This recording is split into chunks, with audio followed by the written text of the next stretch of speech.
Hi, the day this video is going up should be the 30th of November 2018, which is the Dreamcast's 19th Australian birthday. I myself am from Australia, which is why I'm celebrating this birthday. Also, I've been making a program for the Dreamcast which wasn't quite ready until recently.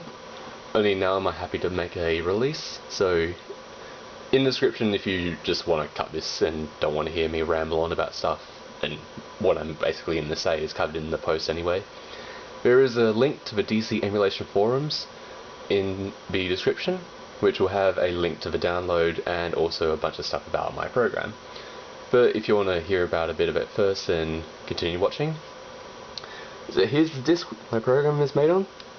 For anyone not familiar with the Dreamcast, you might have known and heard about the Dreamcast for being very pirate friendly or easy to pirate, and that's sort of true. Basically there's a loophole in the Dreamcast where you can run your own code on it because of some flaw with a special CD format released in Japan only that was in every single Dreamcast, except for a few of the very later ones, but most Dreamcasts have the ability to play pirated games and also homebrew games, which that's what I'm working on. Without further ado, I'll put it in. I've been working on this program since about the 30th of June, so when this video is uploaded, that's going to be, what, 5 months time? I've been working on it on and off though, and it'll be publicly available free, no need to pay anything, so don't worry about that. Okay, now it's reading the game.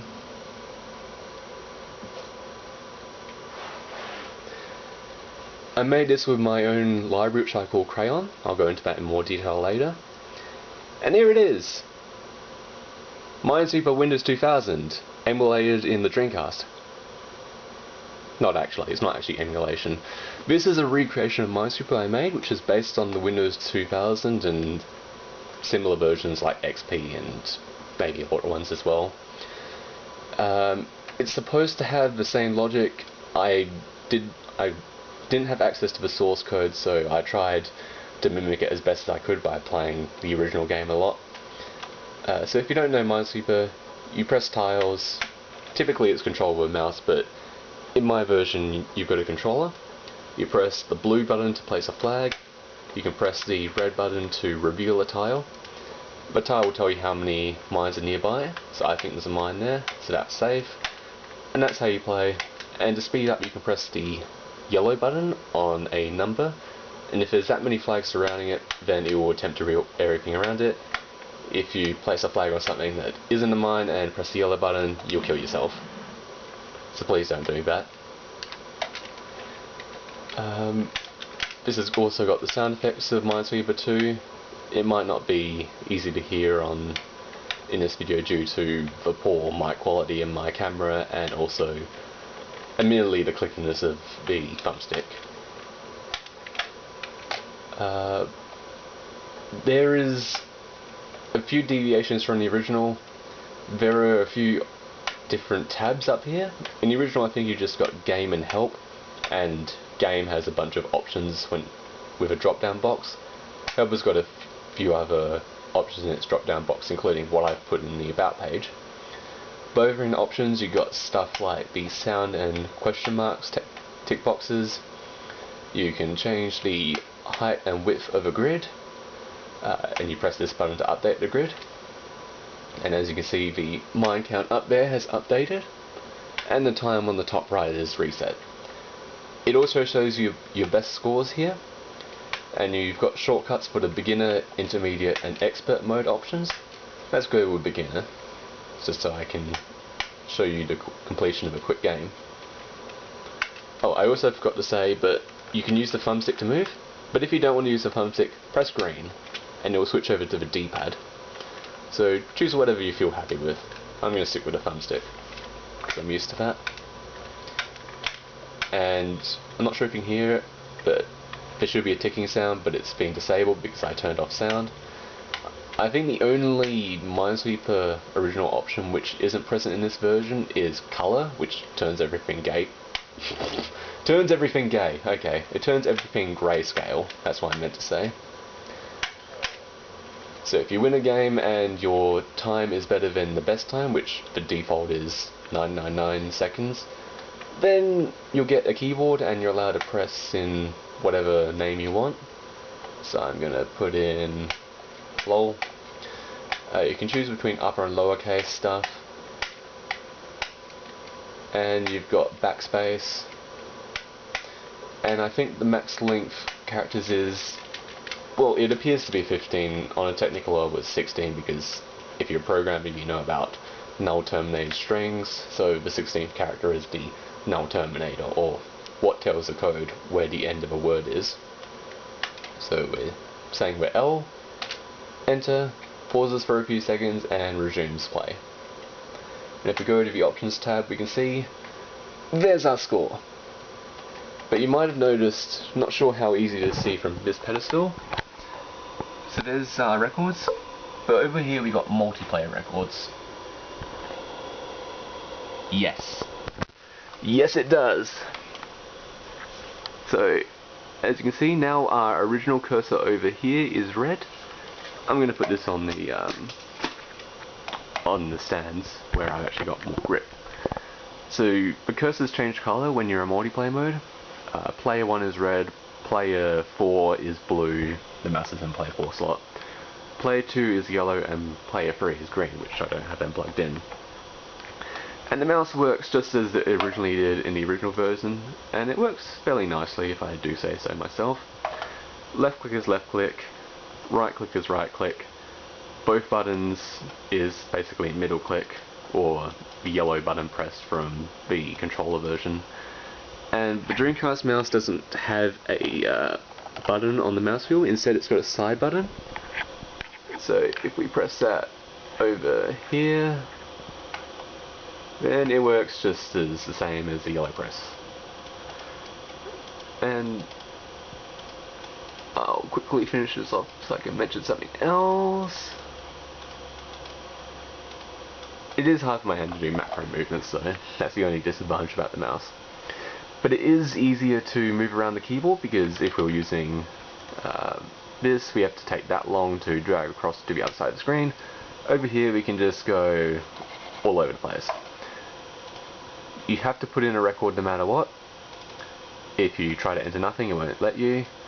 The minimum is 1 letter for a record. You can't click off, you've got to actually submit a record. You can't choose to not submit a new record, it automatically goes here. And there it is. There is currently no option to reset your high scores, but I'll add that in a later update. I'll mention updates in a second. You might have also noticed down here, I will say the screen is kind of cut off due to the fact that I'm using a HDMI box to the Dreamcast. The Dreamcast best resolution comes from a VGA cable, except, well, no, it comes from a VGA adapter, except I've got a HDMI adapter which is really just passing VGA through a HDMI cable, except my TV doesn't quite know how to handle it, and hence stuff is cut off and it looks a little messy, but I've tried it on other TVs and it works better on them. But down in the bottom right, it's got a coloured swirl depending on your region. I am from Powerland, Australia, so it's blue, and it also shows you the current time of your system. If we go to the About page, it's the same as the About option from the Help tab in the original version. Version 1.0, this is going to be the initial release. I plan on doing more updated releases with newer content, such as the ability to erase high scores and stuff if you want, and more things which are mentioned in the forum post down in the description. I made this using my own library, CallistoOS, which is built upon the... I'm getting my words messed up, sorry. My library Crayon is built on top of CallistoOS. CallistoOS is basically a low-level library for the Dreamcast, and Crayon basically gives a few nice functions like draw a massive amount of sprites, similar sprites. So for example, every single one of these sprites, all 81 of them, they're all done with one function, and I tell it which frame of animation to draw. Every tile is technically a frame of animation in how I've coded my program. I use TextConf to make the textures for easy loading into the Dreamcast. I didn't use zlib because, well, I didn't need to. I'll get into that in a second. And of course, Minesweeper isn't my intellectual property. I know that, blah blah blah. I don't know legal stuff that well. Don't sue me, okay? That kind of message. I'd also like to give a huge thanks to the Dreamcast homebrew community. So there's the actual developers, programmers who helped me when I had questions like how do I just draw stuff on the screen, how do I interact with a memory card, how do I do sound, those kinds of questions, and they helped guide me through, and they were a lot of help, and without them this wouldn't have happened. But I'd also like to thank the Dreamcast media, specifically Adam Koralik. I think that's how you pronounce his surname. I don't know if that actually is, but I think that is. I originally found out about the Dreamcast homebrew scene through him, I found him through his Sega Saturn videos, and every now and then he uploaded a Dreamcast video on a new homebrew game, so I heard about it through there. So if I hadn't found Adam, then I probably wouldn't have started doing homebrew for the Dreamcast. So huge thanks to him as well. I'll quickly show a few other things. So there is a save to memory card option. If you press it, it pauses for a few seconds and then resumes. That's it saving to the memory card, which for those who don't know is plugged into the controller. So let's remember, that's the single player record for beginner, that's the multiplayer, that's our preferred grid options, and those are tick boxes we've chosen.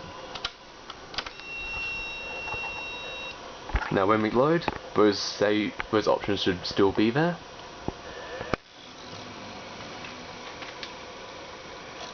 I also say with the mouse while it's booting up, I only have one mouse. I've tested this with all 4 controllers and it does work fairly fine.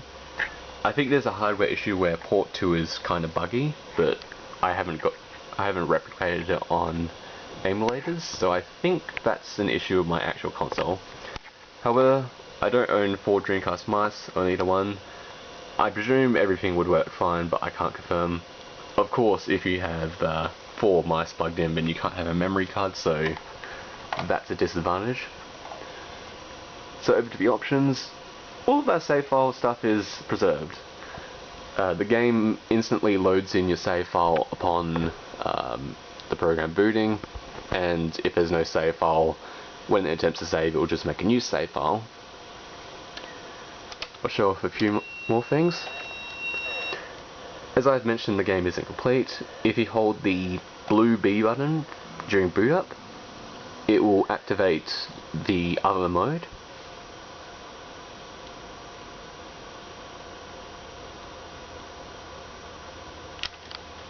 It's Windows XP. So, like I said before, purely cosmetic, doesn't actually affect the gameplay. Windows 2000 was so a bit of backstory. My dad used to play Minesweeper on the Windows 2000 family computer all the time, and my first personal computer was Windows XP, hence why I've chose to program in Windows 2000 and Windows XP themes. I won't be adding any more operating system themes though. Can't remember if I said, but the controls tab, completely blank. I haven't got around to do that, but it will have a picture of the Dreamcast controller, and gamepad, and the Dreamcast mouse, and it will tell you what all the buttons do, and yeah, basically give you an idea of how to start. But it's not that hard, it's fairly simple. The last thing to show you is on the BIOS menu. Like I said, supports save files. I'll quickly give you a glance at the save file. I haven't done anything with the VMU screen though, that's going to be in a later update. So yeah, there we go. And I think that's about it. Anything else I forgot to cover here will be definitely in the forum post, and stuff I've mentioned here will be mentioned in more detail. I do plan to do more stuff with the Dreamcast. For now, of course, finishing off Minesweeper, those final those final features. There's also going to be one big update which I haven't mentioned, which it won't really affect the game, but it's just a cool thing which people will like, and it's going to be fun to do. I expect to have Minesweeper fully complete by the end of the year, if not January. I've got a lot of spare time now, so I should be able to do it within December. And yeah, I feel like there's something I wanted to mention, but I can't remember it. So anyway, I'll see you around. Bye.